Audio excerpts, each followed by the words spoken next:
bagaimana siklus air dan bagaimana cara kita merawat atau menjaga keberadaan air supaya tetap ada di bumi kita. Oke, mari kita lihat videonya.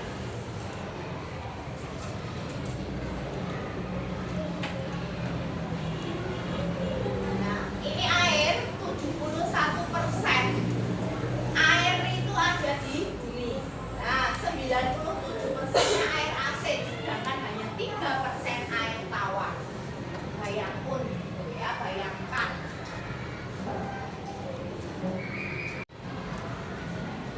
Nah, air digunakan untuk mandi, minum, mencuci, menyiram tanaman.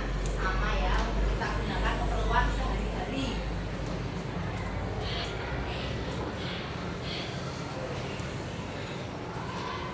Seperti kalau kalian makan, minum, makan ya masak pakai air ya. Nah, ini perhatikan siklus air.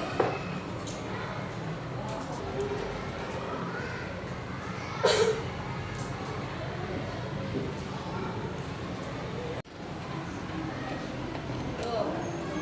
Namanya apa ini? Ini yang pertama, evaporasi. Kemudian dilanjutkan dengan transpirasi. Nah, ini juga jadi tidak hanya yang disebutkan KL tadi, tidak hanya air laut, air sungai, air danau, tapi juga seluruh tanaman yang ada di bumi ini mengeluarkan uap air, namanya transpirasi. Semuanya menuju ke langit, ya toh, di udara, dan di atas ketinggian tertentu itu suhu udaranya dingin. Maka ketika uap benda gas toh bertemu dengan dingin, nah, membentuk embun. Makanya namanya kondensasi. Kemudian terjadilah hujan karena terlalu banyak kandungan air yang ditampung oleh si awan. Nah, perhatikan siklusnya ya. Hujan namanya presipitasi, diserap oleh air tanah. Kemudian ada air yang menuju ke laut, namanya evaporasi dan transpirasi. Terus ke atas menjadi awan, namanya kondensasi. Itu terus, itulah siklus air.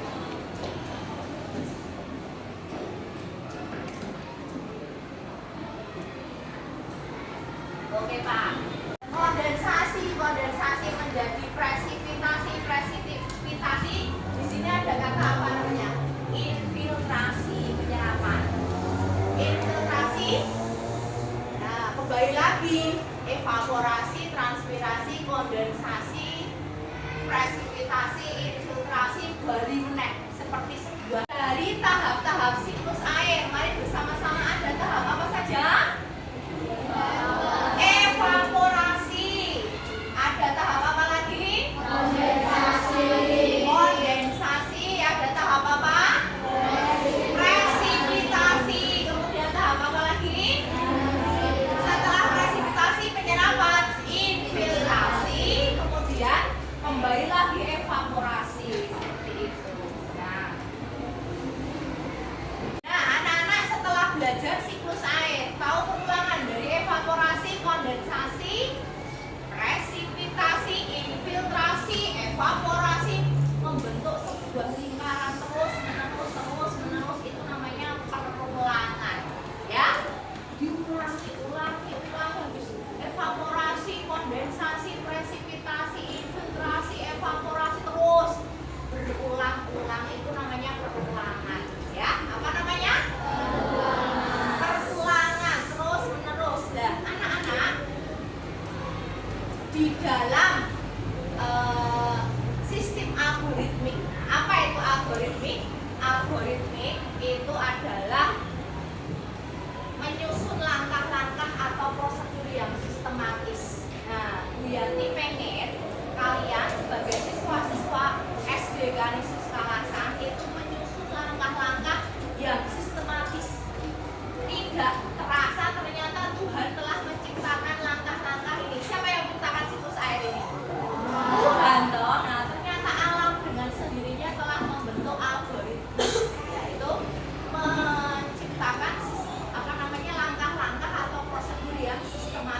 berulang terus seperti itu. Ada langkah-langkahnya. Untuk siklus air pun ada langkah-langkah. Oke? Nah, setelah kalian mempelajari siklus air, yaitu perulangan algoritmik sistematis yang prosedural terus-menerus berulang-ulang, anak-anak silakan berkelompok 2-2, satu meja satu, membuat gambar siklus air, ya. Tapi nanti itu akan kemudian dihapus sehingga tidak bisa mencontek. Paham? Itu karyamu sendiri. Bianti itu kalau bentuknya kotak, bolehkah aku membuat sebuah lingkaran? Boleh, sesuai karyamu masing-masing. Oke? Waktunya 10 menit mulai dari sekarang. Yo, silakan.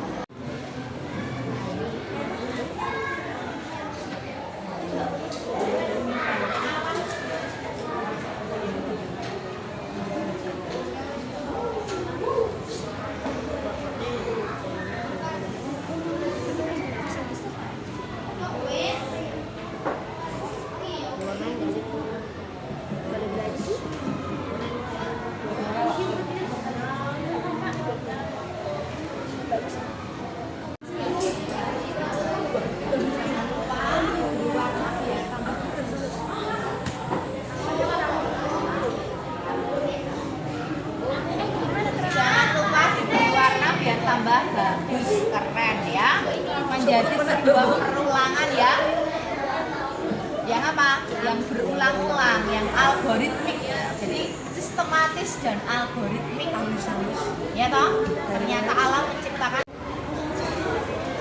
Jangan lupa beri warna supaya menarik perhatian. Beri warna ya.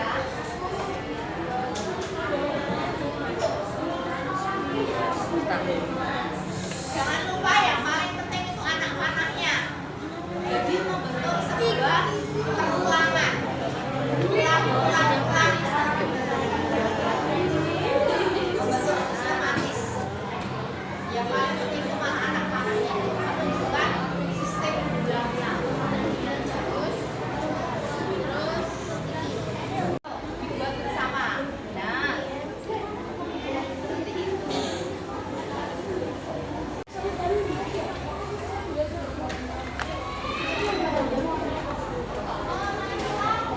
Satu menit lagi. Satu menit tapi nggak bisa menyerap ke sana. Atau itu namanya limpasan. Jadi limpasan itu air hujan yang tidak dapat diserap oleh tanah, namanya limpasan. Dan mengalirnya kemana? Mengalir ke sungai, mengalir ke got-got. Nah, itu namanya limpasan. Anak-anak, tugas kelompok kita waktunya sudah habis. Nah, siapa yang akan mewakili maju menyampaikan hasil kerja kelompoknya? Oh, oke, kelompoknya Agnes dan Evano. Yuk, berdua silahkan maju ke depan. Halo teman-teman, sekarang kami akan mempresentasikan hasil kerja kami. Siklus air dimulai dari evaporasi, yaitu penguapan. Setelah itu ada kondensasi. Setelah kondensasi ada presipitasi. Setelah presipitasi infiltrasi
baru. Nah, itu yang penting.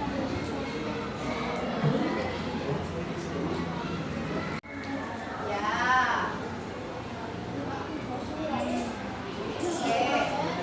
Oke, anak-anak, waktunya sudah habis. Nah, sekarang apakah ada perwakilan anggota kelompok yang mau maju ke depan kelas?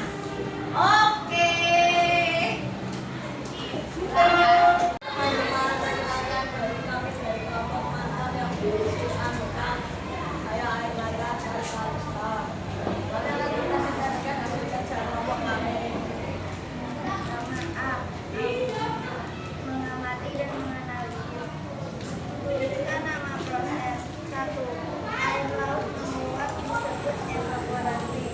2. Uap menjadi awan disebut kondensasi. 3. Awan menjadi hujan atau presipitasasi. Erlangga, ayo tidak boleh membelakangi sini. Nah, dipegang kertasnya. Ya. D. Menyusun algoritma siklus air. Lengkap. 1. Evaporasi. Prosesnya panas matahari menyebabkan air laut menguap. 2. Transpirasi. Proses panas matahari menyebabkan uap menjadi awan menguap. 3. Kondensasi. Proses uap air menjadi awan.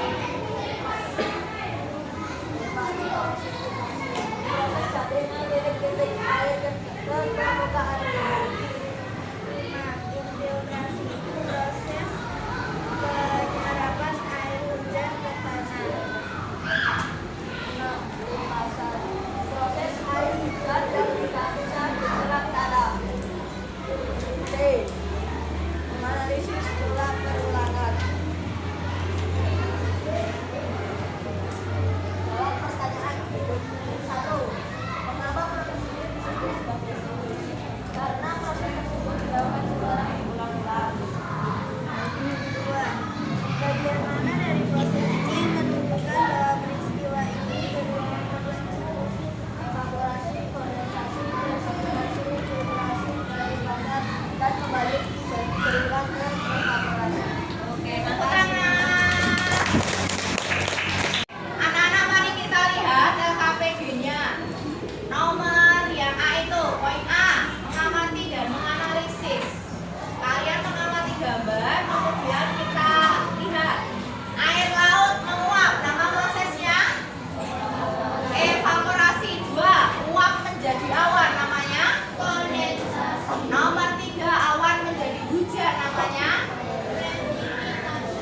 4. Air masuk ke tanah atau sungai, namanya infiltrasi. Itu yang disampaikan kelompoknya Erlangga dan Kalista. B. Nomor 1 itu tadi seperti ini ya. Evaporasi, transpirasi, kondensasi, presipitasi, filtrasi, pelimpasan. C. Menganalisis pola perulangan. Mengapa proses ini disebut sebagai siklus? Tadi Erlangga menjawab karena dilakukan secara berulang-ulang. Betul? Ada jawaban lain?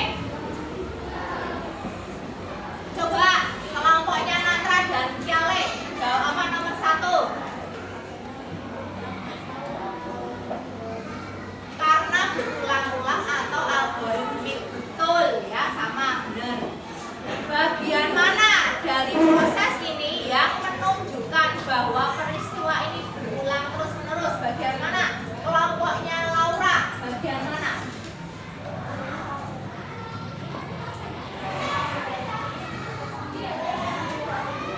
Nah, bagian siklus airnya itu ya berulang-ulang itu. Betul? Betul sekali.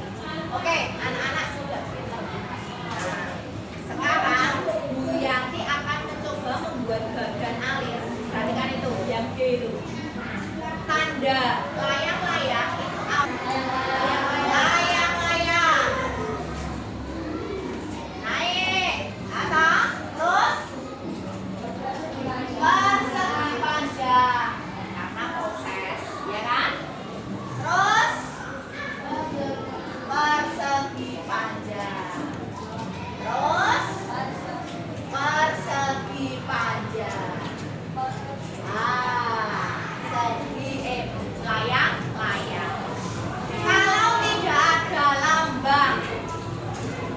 belah ketupat itu bukan belah ketupat persegi ya toh. Kalau tidak ada lambang persegi tidak bisa dikatakan ulangan. Maka Bu Yati beri tengahnya lambang segitiga. Lambang apa?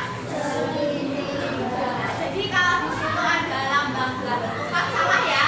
Tolong dicoret. Lambang apa itu? Persegi atau segitiga? Segitiga.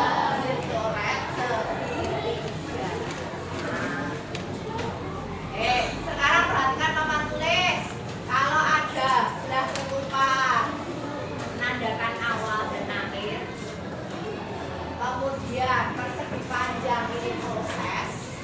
Kalau ceknya sudah ada segitiga, berarti ini proses yang ulang-ulang. Ini namanya salah satu cara atau prinsip berpikir KKA. Apa KKA? Motif dan kecerdasan manusia. Itu berpikir berulang-ulang, sistematik dan prosedural. Ya, oke, baik anak-anak. Bu Yani mau nanya, apa pelajaran penting yang kamu dapat dari proses siklus air ini? Acung, Erlangga.